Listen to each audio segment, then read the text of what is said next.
എന്റെ പ്രിയമുള്ള സഹോദരങ്ങളെ, ഒന്നാമത്തെ വിഭാഗമാരാ മഹാനായ അനസ് റളിയല്ലാഹു തആല റിപ്പോർട്ട് ചെയ്യുന്ന ഹദീസിൽ കാണാം, അല്ലാഹുവിന്റെ റസൂൽ പറയുന്നു, മനാല ജാരിയതൈനി ഹത്താ തബ്ലുഗ യൗമൽ ഖിയാമ. അല്ലാഹുവിന്റെ പ്രവാചകൻ സല്ലല്ലാഹു അലൈഹി വസല്ലമ തങ്ങൾ പറയുകയാണ്, നാളെ പടച്ച റബ്ബിന്റെ പരലോകത്ത് വെച്ച് ഒരാൾ തിരിഞ്ഞു നോക്കാത്ത ദിവസം അല്ലാഹുവിന്റെ പ്രവാചകനെ കയ്യിൽ പിടിച്ച് സ്വർഗ്ഗത്തിൽ കൊണ്ടുപോകുന്ന ഒന്നാമത്തെ വിഭാഗമാരെന്നറിയുമോ? ഈ സദസ്സിലിരിക്കുന്ന ചില മാതാപിതാക്കളാണെന്ന് അഷ്റഫുൽ ഖൽഖ് നബി മുഹമ്മദ് മുസ്തഫ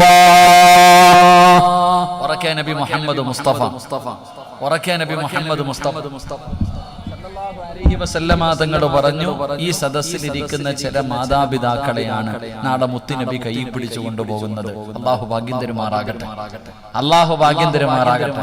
ആ മാതാപിതാക്കൾ ആരാ? നാളെ മുത്തുനബി കയ്യിൽ പിടിച്ചുകൊണ്ട് അള്ളാന്റെ കോടതിയിൽ വെച്ച് കയ്യിൽ പിടിച്ചുകൊണ്ട് സ്വർഗത്തിലേക്ക് കടന്നു പോകുന്ന ഒന്നാമത്തെ വിഭാഗം ആരാ? രണ്ട് പെൺമക്കളുള്ള മാതാപിതാക്കൾ. രണ്ട് പെൺമക്കളുള്ള മാതാപിതാക്കൾ. അല്ലാഹുവിന്റെ പ്രവാചകനെ തന്നെ പറയുകയാണ്, ഏതെങ്കിലും ഒരു മാതാപിതാക്കൾക്ക് അല്ലാഹു രണ്ട് പെൺമക്കളെ കൊടുത്തു, രണ്ട് പെൺമക്കളെ നല്ലതുപോലെ വളർത്തി അവരെ വിവാഹം കഴിച്ചു കൊടുക്കുന്ന വാപ്പയും അമ്മയും നാളെ സ്വർഗ്ഗത്തിൽ എന്റെ കൂടെയാണെന്ന് നബി മുഹമ്മദ് മുസ്തഫ സല്ലല്ലാഹു അലൈഹി വസല്ലമ തങ്ങൾ പറയുന്നു, രണ്ട് പെൺമക്കൾ അല്ലാഹു കൊടുത്തു, ആ മക്കളെ നല്ല നിലയിൽ വളർത്തി അവരെ വിവാഹം കഴിച്ചു കൊടുക്കുന്ന വാപ്പയും അമ്മയും നാളെ എന്റെ കൂടെയാണ് സ്വർഗ്ഗത്തിലെന്ന് നബിയിന റസൂലുള്ളാഹി വടക്ക നബിയിന റസൂലുള്ളാഹി. രണ്ട് പെൺമക്കളുള്ള ഏതെങ്കിലും വാപ്പായും ഉമ്മയും ഉണ്ടെങ്കിൽ ഒന്ന് കൈവക്കിക്കുക. ഒന്ന് പൊക്കടോ, നിങ്ങളുടെ ഭാഗ്യവാന്മാരല്ലേ? ഒരു 10-12 പേരുണ്ട് താത്താമാര്. രണ്ട് പെൺമക്കളുള്ള താത്താമാരെന്ന് കൈവക്കിക്കുക. അല്ലാഹു നിങ്ങൾക്ക് ഈമാൻ നൽകി അനുഗ്രഹിക്കുമാറാകട്ടെ. എന്റെ പ്രിയമുള്ളവരെ, പെൺമക്കൾ ആർക്കും വേണ്ട. ആദ്യത്തെ കൺമണി ആരായിരിക്കണം? പറയറോ? എല്ലാത്തിനും ആണു മതി. ഭാര്യ ഗർഭിണിയായി കഴിഞ്ഞാൽ പിന്നെ ആണ് മതി, പെണ്ണ് വേണ്ട. എല്ലാത്തിനും ആണു മതി. പെണ്ണെന്താ? പെണ്ണ് വന്ന ചെലവ് കൂടുതൽ അവസ്ഥ അതാ. പെൺകുട്ടികൾ വന്ന ചെലവ് കൂടുതലാ. എങ്കിൽ ഇമാം ഗസാലി തങ്ങൾ പറയുന്നു, ആദ്യത്തെ പ്രസവത്തിൽ പെൺകുട്ടിയാണെങ്കിൽ അല്ലാഹു ആ കുടുംബത്തിന് ബർക്കത്ത് ചെയ്യുമെന്ന്. അല്ലാഹു ഈമാൻ തരുമാറാകട്ടെ. ആദ്യത്തെ പ്രസവത്തിൽ പെണ്ണിനെയാണോ പ്രസവിച്ചത്, നീ രക്ഷപ്പെട്ടു, അല്ലാഹു നിനക്ക് ബർക്കത്ത് നൽകും. അല്ലാഹു ഈമാൻ നൽകുമാറാകട്ടെ. എന്റെ പ്രിയമുള്ള സഹോദരങ്ങളെ, പെൺകുട്ടികളെ വളർത്തി വിവാഹം കഴിച്ച് വിട്ട സ്വർഗവാ. മുത്തുനബി പറഞ്ഞത്, അവര് സ്വർഗത്തിൽ എന്റെ കൂടെ രണ്ട് വിരലുകൾ ചേർത്ത് വെച്ചിട്ട് പറഞ്ഞു, ഇത്രയും അടുത്ത്. അല്ലാന്റെ റസൂല് പറഞ്ഞത്, ഞാനും അവരും തമ്മിൽ സ്വർഗത്തിൽ ഇത്രയും അടുത്ത്. എന്റെ പ്രിയപ്പെട്ടവരെ, പ്രവാചകന് പെൺമക്കളെ വല്ലാത്ത ഇഷ്ടമായിരുന്നു. പ്രവാചകന് പെൺമക്കളോട് വല്ലാത്ത സ്നേഹം. ചരിത്രത്തിൽ കാണാം, ഒരിക്കൽ നബി സല്ലല്ലാഹു അലൈഹി വസല്ലമ തങ്ങളുടെ മസ്ജിദുൻ നബവിയിൽ ഇരുന്നിട്ട് ഇങ്ങനെ നസീഹ പ്രസംഗിച്ചുകൊണ്ടിരിക്കുക. അങ്ങനെ എല്ലാ സഹാബത്തും ഇങ്ങനെ വഅലിന്റെ സദസ്സിലുണ്ട്. നോക്കുമ്പോ ഒരു ആൺകുട്ടി ഇങ്ങനെ ഓടി വന്നിട്ട് വാപ്പാടെ അടുക്കൽ ഓടി വന്നു. വാപ്പ മോനെ കണ്ടതും കെട്ടിപ്പിടിച്ചൊരു മുത്തം കൊടുത്തിട്ട് പിടിച്ചു മടിയിൽ കയറ്റിയിരുത്തി. പ്രവാചകനൊന്നും മിണ്ടിയില്ല, പ്രസംഗിച്ചുകൊണ്ടേയിരുന്നു. കുറെ സമയം കഴിഞ്ഞു. ആ മനുഷ്യന്റെ പെൺകുട്ടിയായ മകള് നേരെ വാപ്പാടെ അടുത്ത് വന്നു. മോൻ വന്നതുപോലെ വാപ്പാടെ അടുത്ത് വന്നതും വാപ്പ ആ പൊന്നുമോക്ക് ഒരു ഉമ്മ കൊടുത്തു. എന്നിട്ട് പിടിച്ച് താഴെ ഇരുത്തി. നബി സല്ലല്ലാഹു അലൈഹി വസല്ലം തങ്ങൾ പ്രസംഗം നിർത്തി. എന്നിട്ട് ആ വാപ്പാട് പറഞ്ഞ്, ഒന്നിയിൽ മടിയിലിരിക്കുന്ന മോനെ താഴെ ഇരുത്ത്, അല്ലെങ്കിൽ ആ മോളെ കയറ്റി മടിയിലിരുത്തുന്ന നബി മുഹമ്മദ് മുസ്തഫ. ആ പെൺകുട്ടിയോട് വാപ്പ വേർതിരിവ് കാണിച്ചപ്പോ മുത്തുനബിക്ക് സഹിച്ചില്ല. അപ്പൊ തന്നെ മുത്തുനബി പറഞ്ഞു, ആ മകളെയും നീ കയറ്റിയിരുത്ത്. എന്റെ പ്രിയമുള്ള സഹോദരങ്ങളെ, സഹോദരിമാരെ, അല്ലാഹുവിന്റെ റസൂലിനെ തന്റെ പെൺകുട്ടികളായ മക്കളോട് വലിയ സ്നേഹം. ചരിത്രം നോക്ക്. ഫാത്തിമ എന്ന് പറയുന്ന പൊന്നുമോളെ കണ്ട നെറ്റിയിൽ ഉമ്മ വെക്കും. അപ്പമാര് കേട്ടോണം, പ്രായപൂർത്തിയായ മക്കളെയും പിടിച്ച് കവിളിലല്ല ഉമ്മ വെക്കേണ്ടത്. റസൂലുള്ളാഹി സ്വല്ലല്ലാഹു അലൈഹി വസല്ലമ തങ്ങള് ഫാത്തിമ ബീബി റളിയല്ലാഹു തആല അൻഹയുടെ നെറ്റിത്തടത്തിൽ ഉമ്മ വെക്കും. രണ്ടുപേർക്ക് നെറ്റിത്തടത്തിലാ ഉമ്മ കൊടുക്കേണ്ടത്. അല്ലാഹു ഭാഗ്യം തരുമാറാകട്ടെ. ആർക്കൊക്കെ? രണ്ടുപേരുടെ നെറ്റിത്തടത്തിലാ ഉമ്മ കൊടുക്കേണ്ടത്. ആരുടെയൊക്കെന്നറിയോ? പറമനുഷ്യന്മാരെ, പെണ്ണുപിള്ളയുടെ, ഭാര്യയുടെ അല്ല. രണ്ടുപേർക്ക് പ്രായപൂർത്തിയായ പെൺമക്കൾ. ആ പെൺമക്കളുടെ നെറ്റിത്തടത്തിൽ ഉമ്മ കൊടുക്കണം. രണ്ട് നമ്മുടെ ഉമ്മയുടെ നെറ്റിത്തടത്തിൽ ഉമ്മ കൊടുക്കണം. അല്ലാഹു ഭാഗ്യം തരുമാറാകട്ടെ. അപ്പൊ ഫാത്തിമ ബീബി റളിയല്ലാഹു തആല അൻഹയെ കണ്ട പ്രവാചകൻ എന്ത് ചെയ്യും? നെറ്റിത്തടത്തിൽ ഉമ്മ വെക്കും. ഫാത്തിമ എന്ന് പറയുന്ന മകള് വീട്ടിൽ കയറി വരുമ്പോ റസൂലുള്ളാഹി തങ്ങൾ എഴുന്നേറ്റ് നിൽക്കുമായിരുന്നു. ചരിത്രം പറയാ, പെൺമക്കള് കയറി വന്നാൽ പ്രവാചകൻ എഴുന്നേറ്റ് നിൽക്കുമായിരുന്നു. കാരണം പെണ്ണിന്റെ കാൽ ചുവട്ടിൽ ആ സ്വർഗം കിടക്കുന്നത്. നിങ്ങൾ പഠിക്കണം. നമ്മൾ ചിന്തിക്കുക ആണുങ്ങളുടെ കാലിന്റെ ഒട്ടി സ്വർഗം കിടപ്പുണ്ടോ? ഇല്ല. ആരുടെ കാൽ ചുവട്ടിൽ? പെണ്ണിന്റെ കാൽ ചുവട്ടിൽ. എന്റെ പ്രിയപ്പെട്ടവരെ, പ്രവാചകൻ തന്റെ പെൺമക്കളെ വല്ലാത്ത സ്നേഹം. അപ്പൊ നിങ്ങൾ ചിന്തിക്ക്, റസൂലുള്ളാഹി തങ്ങൾ പറഞ്ഞു, രണ്ട് പെൺമക്കളെ വളർത്തി വിവാഹം കഴിച്ചു വിട്ടാൽ അവര് സ്വർഗത്തിൽ എന്റെ കൂടെ ഇത്രയും അടുത്തു. ഹജ്ജ് ചെയ്തവന് ഞാനും ഇങ്ങനെയെന്നല്ല പറഞ്ഞ്, ഉംറ ചെയ്തവന് ഞാനും, പള്ളി കെട്ടിക്കൊടുത്തവന് ഞാനും, നിസ്കരിക്കുന്നവന് ഞാനും, നോമ്പ് പിടിക്കുന്നവന് ഞാനും നാളെ സ്വർഗത്തിൽ ഇങ്ങനെയാണെന്ന് മുത്തുനബി പറഞ്ഞില്ല. പക്ഷേ രണ്ട് പെൺമക്കളെ വളർത്തി വിവാഹം കഴിക്കുന്ന വാപ്പ അല്ലാഹു സ്വർഗം ഓഫർ ചെയ്തത്. അപ്പം നമ്മൾ മനസ്സിലാക്കേണ്ടത്, രണ്ട് പെൺമക്കളെ 18 വയസ്സുവരെ എത്തിച്ച് അവരെ ഏതെങ്കിലും ഒരുത്തന്റെ കയ്യിൽ പിടിച്ചു കൊടുക്കുക എന്ന് പറയുന്നത് അത്ര എളുപ്പമുള്ള കാര്യമല്ല. എന്നൊരു ജിഹാദാ. രണ്ട് പെൺമക്കളെ 18 വയസ്സ് വരെ എത്തിക്കണമെങ്കിൽ ആ വാപ്പായും ഉമ്മായി എത്ര കഷ്ടപ്പെടണം. കാരണം ഇന്നത്തെ കാലഘട്ടം അത്രയ്ക്കും വളരെ മോശമായ കാലഘട്ടം. നിങ്ങൾ ചിന്തിക്ക്, ഇന്ന് കെട്ടിച്ചു കൊടുക്കാൻ തന്നെ വാപ്പായ്ക്ക് യോഗം ഉണ്ടാവില്ല. പണ്ട് നിങ്ങളൊക്കെ ആലോചിക്കുക, ഈ ഇരിക്കണ താത്താമാരൊക്കെ ആലോചിക്കുക, നിങ്ങളൊക്കെ ഒരു ദിവസം സ്കൂള് വിട്ട് വീട്ടിൽ കയറി ചെന്നപ്പോ വാപ്പ പറഞ്ഞു, ആമിന കല്യാണം ഉറപ്പിച്ചതുകൊണ്ട് ആ ഇരിക്കുന്നതാ പയ്യൻ, ഇങ്ങനെ കാണിച്ചു കൊടുക്കും. പണ്ട് പെമ്മക്കളുടെ വീട്ടിൽ ചെല്ലുമ്പോ വാപ്പ എന്താ പറയണേ? കല്യാണം ഉറപ്പിച്ചിട്ട് മോളെ പഠിത്തമൊക്കെ നിർത്തിക്കോ, കല്യാണം ഉറപ്പിച്ചതുകൊണ്ടായിരിക്കുന്ന ആ പയ്യൻ. അള്ളാണ് ഒരൊറ്റ കരച്ചില, പെണ്ണുങ്ങൾ ഒരൊറ്റ നിലവിളി, കഴിഞ്ഞു എല്ലാം. പിന്നെ കല്യാണവും കഴിഞ്ഞ് മക്കളുമായി സുഖിച്ച് ജീവിക്കുന്നു. ഇന്ന് 17ഉം 18ഉം വയസ്സുള്ള മകള് വീട്ടിൽ കയറി ചെന്നിട്ട് വാപ്പാനോട് പറയും, വാപ്പ ഞാൻ ഒരുത്തനെ നോക്കി വെച്ചിട്ടുണ്ട്, നിങ്ങൾ നോക്കാനൊന്നും പോണ്ട, ഞാൻ തന്നെ അഴീക്കോട് ഒരുത്തനെ സെറ്റപ്പ് ആക്കി വെച്ചിട്ടുണ്ട്, എനിക്ക് അവനെ വിവാഹം കഴിച്ചു തരണം. പാപ്പ ചോദിക്കും, മോളെ അവൻ നമ്മുടെ ജാതി അല്ലല്ലോ, ഞാൻ സമ്മതിക്കൂലല്ലോ, ഞാൻ പോകും പാപ്പ, നിങ്ങൾ കെട്ടിച്ചതിലേക്ക് ഞാൻ ഇറങ്ങി പൊള്ളാണ പോവേ. കോടതി ഞാൻ പറയും, എനിക്ക് അവനെ മതി, എനിക്ക് സ്വന്തമായി തീരുമാനം എടുക്കാൻ 18ആയി, ഞാൻ പോകും. ഇതാ ഇന്നത്തെ കാലഘട്ടം. കെട്ടിച്ചു കൊടുക്കാൻ പാപ്പമാർക്ക് യോഗ ഇല്ലാത്ത കാലമാണ്. അള്ളാഹു ഈമാൻ തരുമാറാകട്ടെ. അപ്പൊ ഞാൻ പറഞ്ഞത്, രണ്ട് പെൺമക്കളെ വളർത്തി കെട്ടിച്ചു കൊടുത്താൽ സ്വർഗം കിട്ടുന്നല്ല, എങ്ങനെ വളർത്തണം അവിടെയാ വിഷയം. എങ്ങനെയാണ് പെൺമക്കളെ വളർത്തേണ്ടത്? ആ മക്കളെ വളർത്തുന്നത് പോലെയല്ല. അല്ലാഹുവിന്റെ പ്രവാചകൻ പറയുകയാണ്, നിങ്ങൾ നിങ്ങളുടെ മക്കളെ വളർത്തേണ്ടത് എങ്ങനെയാണ്?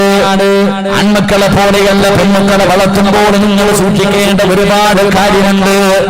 ആൺകുട്ടികളെ വളർത്തുന്നത് പോലെയല്ല പെൺകുട്ടികളെ വളർത്തേണ്ടത്. പെൺകുട്ടികളെ വളർത്തേണ്ട രീതിയിൽ വളർത്തണം. കാരണം ഒരു പെണ്ണ് നന്നായ ലോകം നന്നാകും. ഒരു പെണ്ണ് നന്നായ ലോകം നന്നാവും. അല്ലാഹുവിന്റെ വിശുദ്ധമായ ഖുർആൻ എടുത്ത് നോക്ക്. വൽബലദു തയ്യിബു യഖ്റുജു നബാതുഹു ബിഇذن റബ്ബി. അല്ലാഹുവിന്റെ വിശുദ്ധമായ ഖുർആൻ അവിടെ നിന്ന് പറയുന്നു, നല്ല കൃഷിയിടത്തിൽ വിത്തിറക്കിയാലേ നല്ല വിളവ് കിട്ടൂ. ഖുർആൻ പറഞ്ഞ പ്രയോഗം അങ്ങനെയാണ്. അല്ലാഹു പറയുകയാ, നല്ല പറമ്പിൽ വിത്തിറക്കിയാലേ, നല്ല കൃഷി ഇറക്കിയാലേ നല്ല വിത്ത് കിട്ടൂ, വിളവ് കിട്ടൂ. അല്ലാഹുവിന്റെ ഖുർആൻ പറഞ്ഞു, നിസാഉക്കും ഹർസുൽ ലക്കും ഫഅതു ഹർസക്കും. നിന്റെ ഭാര്യമാര് നിന്റെ കൃഷിയിടമാ. അല്ലാഹുവിന്റെ ഖുർആൻ പറയാ, ഭാര്യ ഭർത്താവിന്റെ കൃഷിയിടമാ. പച്ച മലയാളത്തിൽ പറഞ്ഞ, അല്ലാഹുവിനെ പേടിച്ച് ജീവിക്കുന്ന ഒരു പെണ്ണിന്റെ വയറ്റിലെ നല്ല മക്കൾ ജനിക്കാറുള്ളൂ. അതാ ഖുർആൻ പറഞ്ഞേ. അല്ലാഹുവിനെ പേടിച്ച് നടക്കുന്ന ഒരു പെണ്ണിന്റെ മടിത്തട്ടിലെ നല്ല മക്കള് ജനിക്കത്തുള്ളൂ. അപ്പൊ ഒരു പെണ്ണ് നന്നായ അവളുടെ മക്കള് നന്നാകും, അവളുടെ ഭർത്താവ് നന്നാകും. ഒരു പെണ്ണ് വിചാരിച്ചാൽ ഏത് വൃത്തികെട്ട ഭർത്താവിനെയും നന്നാക്കാൻ പറ്റും. ചരിത്രം അതാ പഠിപ്പിക്കുന്നത്. ഒരിക്കലും നന്നാകില്ല എന്ന് കരുതിയ എത്രയോ ഭർത്താക്കന്മാരെ ഭാര്യമാര് നന്നാക്കിയ ചരിത്രമുണ്ട്. പിന്നെ നിന്റെ ഭർത്താവ് നന്നാകാത്തത് നീ നേരെയാക്കാത്തത് കൊണ്ടാണ്. പെണ്ണുങ്ങൾക്ക് സമയമില്ല റിസ്ക് എടുക്കാൻ. ഭർത്താവിന്റെ കള്ളുകൂടി നിർത്തണമെന്നൊരു ഭാര്യ വിചാരിച്ചാൽ പറ്റും. ഭർത്താവിന്റെ ഫോൺ വിളിയും മോശമായ ജീവിതവും നിർത്തണമെന്നൊരു പെണ്ണ് വിചാരിച്ചാൽ പറ്റും. പക്ഷെ ഇവര് വിചാരിക്കത്തില്ല. അവർക്ക് വേണ്ട, ഇവര് വിട്ടേക്കല്ല, അഴിച്ചുവിട്ടിരിക്കാം. അപ്പോ ഒരു പെണ്ണ് നന്നായ മക്കള് നന്നാകും, ഭർത്താവ് നന്നാകും, വീട് നന്നാകും, കുടുംബം നന്നാകും, നാട് നന്നാകും, രാജ്യം നന്നാകും, ലോകം നന്നാകും. ഒരു പെണ്ണ് നന്നായ, ഒരു പെണ്ണ് പിഴച്ചാലോ അള്ളാഹു കാത്തുരക്ഷിക്കുമാറാകട്ടെ. അതുകൊണ്ടാ അള്ളാഹ് പറഞ്ഞത്, അതുകൊണ്ടാ മുത്തുനബി പറഞ്ഞത്, വളർത്തേണ്ടതുപോലെ വളർത്തുക. ഒരു വാപ്പാടെയും ഉമ്മായുടെയും ജോലിയാ മക്കളെ നല്ല നിലയിൽ വളർത്തുക. പള്ളിയിലെ ഉസ്താദിന്റെ ജോലിയല്ല. മദ്രസയെ പഠിപ്പിക്കണ ഉസ്താദല്ല നിന്റെ മക്കളെ നന്നാക്കേണ്ടത്. ആദ്യം നീ നന്നാക്ക് നിന്റെ മക്കളെ. അല്ലാഹ് ആര്, മുത്തുനബി ആര്, ദീനെന്ത്, നിന്റെ മക്കൾക്ക് പഠിപ്പിച്ചു കൊടുക്കേണ്ട ബാധ്യത മാതാപിതാക്കൾക്കുള്ളത്. അത് മാതാപിതാക്കളുടെ ജോലിയാ. പിന്നെ ഉസ്താദന്മാര്, ആദ്യത്തെ ഉസ്താദ് നിങ്ങളാ. അതുകൊണ്ട് എന്റെ പ്രിയപ്പെട്ടവരോട് പറയുന്നു, നിന്റെ പെൺമക്കളെ നീ നല്ലതുപോലെ വളർത്തു. അവരെ അദബ് പഠിപ്പിച്ചു കൊടുക്കൂ. അവർക്ക് നീ ലജ്ജ പറഞ്ഞു കൊടുക്കൂ. ലജ്ജ എന്താണ്? ആകെ അങ്ങനെയാണ് പെൺമക്കളെ വളർത്തേണ്ടത്. പക്ഷേ ഇന്നത്തെ പെൺകുട്ടികളുടെ ജീവിതം കണ്ടാല്, അവരുടെ നടത്തം കണ്ടാല്, അവരുടെ സംസാരം കണ്ടാല്, അവരുടെ വസ്ത്രധാരണ കണ്ടാല് അല്ലാഹുവേ ലജ്ജ തോന്നുകയാണ്, സങ്കടം തോന്നുകയാണ്. പഠിച്ചവരെ, ഇന്നത്തെ പെൺകുട്ടികളുടെ നടത്തവും സ്വഭാവവും കണ്ടിട്ടുണ്ടോ? പഠിച്ചവനെ, എന്തേ സഹോദരാ എന്തേ ഇങ്ങനെയായി പോയത്? ആകെ പഠിച്ചവനെ, ഇന്നത്തെ കാലഘട്ടത്തിലെ പെണ്ണുങ്ങളുണ്ടല്ലോ, എന്തൊക്കെ ഉസ്താദന്മാരെ കണ്ടാ തലമറയ്ക്കുമായിരുന്നു. ഉസ്താദിനെ കണ്ടാ തലയിൽ കിടക്കുന്ന ഷാളെടുത്ത് താഴെ കിടന്ന കാലവോ. തലമറയ്ക്കാനെന്ന് പലർക്കും മടിയാണ്. മുടിയെല്ലാം അടിച്ചിട്ട് കൊണ്ടിങ്ങനെ അതാ അടിച്ചു പൊളിച്ച് നടക്കുകയാണ്. എന്റെ പ്രിയപ്പെട്ട പെങ്ങള്, അതിന്റെ സദസ്സിൽ വന്നിരുന്നിട്ട് പോലെ തലമറയ്ക്കാൻ പഠിക്കുന്ന, തലമറയ്ക്കാൻ മടി കാണിക്കുന്ന, മുടി വെളിയിലിട്ടിരിക്കുന്ന പെണ്ണ് കള്ളകരന്ന ശിക്ഷ എന്തെന്നറിയോ? പടച്ചറപ്പിന്റെ കോടതിയിലോ നരകത്തിലെ ഒരു തൊപ്പി നിന്റെ തലയിലേക്ക് വെക്കുകയാണ്. നിന്റെ തലയിലേക്ക് നാളെ ഒരു നരകത്തിന്റെ തീയുടെ തൊപ്പിയല്ലാതെ മലക്കുകളെ പടന്ന് വെച്ചു തരികയാണ്. തലച്ചോറിങ്ങനെ ഉരുകുകയാണ്. നിന്റെ തലയോട്ടി വേണം പടച്ചവരെ വിളിച്ചിറങ്ങുകയാ. അവര് ചെയ്ത പാപം കല്ലുപിടിച്ചത് കൊണ്ടല്ല, വ്യഭിചരിച്ചത് കൊണ്ടല്ല, പലിശ തിന്നത് കൊണ്ടല്ല, സംസ്കരിക്കാത്തത് കൊണ്ടല്ല, മറയ്ക്കാത്ത പെണ്ണ് നിനക്കുള്ള നാളെ തരുന്ന ശിക്ഷയാ. അതുകൊണ്ട് എന്റെ പ്രിയപ്പെട്ട പെങ്ങളോട് പറയുകയാ, പെങ്ങള് തലമറയ്ക്കാൻ പഠിപ്പിക്കൂ. എന്റെ മക്കൾക്ക് ചരിത്രം പറഞ്ഞു കൊടുക്കൂ. പരിശുദ്ധമായ ദീനിന്റെ നിയമങ്ങളെ പഠിപ്പിച്ചു കൊടുക്കൂ. മക്കൾക്ക് പറഞ്ഞു കൊടുക്കണം. ഒരു തലമുടി വെളിയിൽ കണ്ട നാളെ നീ അള്ളാന്റെ മുന്നിൽ എന്ത് പറയും? രക്ഷപ്പെടുമോ? ഒരു തലമുടി കണ്ടാൽ നരകത്തിന്റെ തൊപ്പി അള്ളാഹു നിന്റെ തലയിൽ വെച്ചു തരുമെന്ന് ആദരവായ പ്രവാചകൻ നബി മുഹമ്മദ് മുസ്തഫ. ആദരവായ പ്രവാചകൻ നബി മുഹമ്മദ് മുസ്തഫ. എന്റെ പ്രിയപ്പെട്ടവർ, ഇസ്ലാമിന്റെ നിയമം എന്താ? നിങ്ങൾ എന്താ പഠിക്കാത്തത്? ഇസ്ലാമിന്റെ നിയമം, അള്ളാഹുവിന്റെ ഗുണവും രക്ഷയും നിന്റെ മേലുണ്ടാകട്ടെ. ഇത് അസ്സലാമു അലൈക്കും വറഹ്മത്തുള്ളാഹി തആല വബറകാതുഹു. ഇതിന്റെ അർത്ഥം സലാം പറയൽ ഒരു ദുആയ. എന്നാൽ ഒരു അന്യ പെണ്ണ് ആണിനോട് സലാം പറയാൻ പാടില്ല. ഒരു അന്യ പെണ്ണ് ഒരു അന്യ പുരുഷനോട് സലാം പറയാൻ പാടില്ല. എന്തിന്? മയ്യത്ത് പോലും കാണാൻ പാടില്ല. ഇതാ ഇസ്ലാമിന്റെ നിയമം. ഇസ്ലാമിന്റെ നിയമം എന്ത്? മരിച്ച മയ്യത്ത് പോലും കാണരുത്. ഇതാ ഇസ്ലാമിന്റെ നിയമം. എന്റെ പ്രിയപ്പെട്ട സഹോദരങ്ങളെ, പിന്നല്ലേ ബാക്കിയുള്ള കാര്യങ്ങൾ, പിന്നെയല്ലേ ബാക്കിയുള്ള കാര്യങ്ങൾ. ഇങ്ങനെ അടിച്ചിട്ട് കൊണ്ട് നടക്കല്ലേ, സിമ്പിളായിട്ട് നിസ്സാരമായിട്ട്. എങ്കിൽ എന്റെ പ്രിയപ്പെട്ട വാപ്പ, എന്റെ പ്രിയപ്പെട്ട ഉമ്മ, അള്ളാഹുവിന്റെ പ്രവാചകൻ സ്വല്ലല്ലാഹു അലൈഹി വസല്ലമ തങ്ങൾ, അള്ളാഹുവിന്റെ പ്രവാചകന്റെ മുന്നിലേക്ക് 1400 വർഷങ്ങൾക്ക് മുമ്പ് ഒരു പെണ്ണ് കടന്നു വരികയാണ്. തലമറയ്ക്കാത്ത പെണ്ണ്. അള്ളാഹുവിന്റെ പ്രവാചകന്റെ മുന്നിലേക്ക് ഒരു പെണ്ണ് കടന്നു വന്നു. യാ റസൂലല്ലാഹ്, നബിയേ, എനിക്ക് വേണ്ടി ദുആ ചെയ്യണേ നബിയേ. എനിക്ക് വേണ്ടി ദുആ ചെയ്യണേ നബിയേ. അല്ലാഹുവിന്റെ പ്രവാചകൻ അവിടുന്ന് ചോദിച്ചു, എന്തിനു വേണ്ടിയാണ് ദുആ ചെയ്യേണ്ടത്? യാ റസൂലല്ലാഹ്, എനിക്ക് അപസ്മാരത്തിന്റെ രോഗമാണ് നബിയേ. അപസ്മാരമെന്ന് പറയുന്ന രോഗമുണ്ടല്ലോ, പിടന്ന് താഴെ വീഴുന്നു, കൈകാലുകൾ ഇങ്ങനെ വിറയ്ക്കുകയാണ്, വായിലൂടെ പറയുന്നവരെയും വരികയാണ്. പടച്ചവനെ, വല്ലാത്ത വേദനകളുടെ രോഗമാണ് അപസ്മാരത്തിന്റെ രോഗം. യാ റസൂലല്ലാഹ്, ആ രോഗം എനിക്ക് വരുന്നുണ്ട് നബിയോ, വല്ലാത്ത വേദനയാ നബിയോ, എനിക്ക് താങ്ങാൻ കഴിയുന്നില്ല നബിയോ, എനിക്ക് വേണ്ടിയൊന്ന് ദുആ ചെയ്യുമോ? എന്റെ രോഗമൊന്ന് മാറാ ദുആ ചെയ്യുമോ? അല്ലാഹുവിന്റെ പ്രവാചകനോട് പെണ്ണ് പറയുമ്പോ റസൂലുള്ളാഹി പറയുന്ന പെണ്ണ്,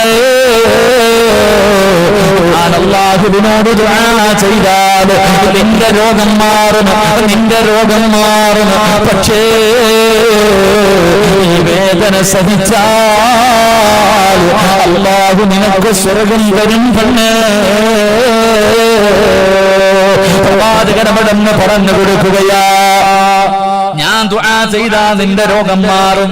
ഇല്ല നീ ശമിക്കുകയാണെങ്കിൽ, ഇല്ല നീ ശമിക്കുകയാണെങ്കിൽ അല്ലാഹു നിനക്ക് സ്വർഗ്ഗം തരുമെന്ന് മുത്തുനബി പറയുമ്പോ ആ പെണ്ണ് പറഞ്ഞു, നബിയേ ദുആ ചെയ്യണ്ട, ഞാൻ സഹിക്കാൻ നബിയേ, വേദനകൾ മുഴുവനും ഞാൻ ശമിക്കാൻ തയ്യാറാണ്. എനിക്ക് സ്വർഗ്ഗം മതി നബിയേ, എനിക്ക് സ്വർഗ്ഗം മതി നബിയേ. അല്ലാഹുവിന്റെ പ്രവാചകനോട് പറഞ്ഞിട്ട് അവിടുന്ന് തിരിച്ചു നടക്കുകയാ. കുറച്ചെന്ന് മുന്നോട്ട് പോയി, പിന്നെയും ഇലാ ഹദറത്തി റസൂലില്ലാഹ്, അല്ലാഹുവിന്റെ പ്രവാചകന്റെ മുന്നിലേക്ക് മടങ്ങി വന്നു. എനിക്ക് വേണ്ടി ദുആ ചെയ്യണേ നബിയേ. രോഗം മാറാനല്ല, രോഗം മാറാനല്ല, പിന്നെ എന്തിനെന്നറിയോ? അപസ്മാരം എന്ന് പറയുന്ന രോഗം വന്ന് താഴേക്ക് വീഴുമ്പോ എന്റെ ഔറത്ത് വെളിവാകുന്നു നബിയേ, എന്റെ ഔറത്ത് വെളിവാകുകയാണ്. അന്യപുരുഷന്മാര് കാണുന്നു, എന്റെ ശരീരം അന്യപുരുഷന്മാര് കാണുന്നു. എനിക്കതിഷ്ടമില്ല നബിയേ, എനിക്കതിഷ്ടമില്ല നബിയേ. അതുകൊണ്ട് ഞാൻ രോഗം പിടിച്ചു വീഴുമ്പോ എന്റെ ഔറത്ത് വെളിവാകാതിരിക്കാൻ അല്ലാഹുവിനോടൊന്ന് ദുആ ചെയ്യുമോ നബിയേ? രോഗം പിടിച്ച് ബോധമില്ലാതെ കിടക്കുന്ന സമയത്ത് പോലും ഒരിക്കലും എന്റെ ശരീരം കാണാൻ പാടില്ല, അത് ഞാൻ ഇഷ്ടപ്പെടുന്നില്ല എന്ന് മുത്തുനബിയോട് ദുആ ചെയ്യാൻ പറയുമ്പോ നിങ്ങൾ അങ്ങനെയാണ്, നിങ്ങൾ അങ്ങനെയാണ്. അതുകൊണ്ട് എന്റെ മാതാപിതാക്കളോട് പറയുകയാ, പാപ്പാ നിന്നോട് പ്രത്യേകിച്ച് പറയുകയാ, മക്കള് ചോദിക്കുന്ന വസ്ത്രം വാങ്ങിക്കൊടുക്കുന്നവര്, ചോദിക്കുന്നതെല്ലാം വാങ്ങിക്കൊടുക്കുന്നവര് അല്ലാഹുവിന്റെ റസൂൽ അവിടെന്ന് പറയുകയാ. അല്ലാഹുവിന്റെ റസൂൽ പറഞ്ഞു,